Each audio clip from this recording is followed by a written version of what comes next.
Usahawan Suhib berkongsi perkembangan terkini anak bungsunya iaitu Akira Juwita Zahara yang ditahan di sebuah pusat perubatan bagi pemantauan lanjut selepas mengalami masalah kesihatan. Meskipun keadaan bayi itu tidak membimbangkan, namun Suhib memaklumkan doktor terpaksa mengambil langkah berjaga-jaga kerana masih terdapat sedikit tanda jandis dan kencing kotor.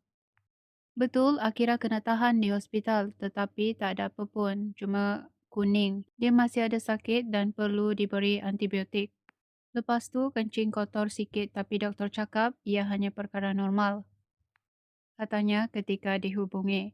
Dalam pada itu, Suhib berkata isterinya Wati Hanifah bimbang dan susah hati kerana perlu berjauhan seketika dengan Akira.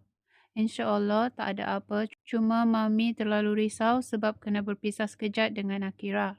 Sebelum itu, Suhib menerusi media sosial berkongsi video isterinya menangis kerana terpaksa meninggalkan anak mereka yang ditahan di ward.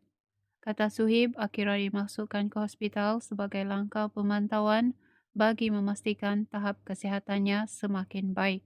Pada 6 April, Wati selamat melahirkan bayi perempuan di sebuah pusat perubatan swasta di Damansara, Selangor pada pukul 3.47.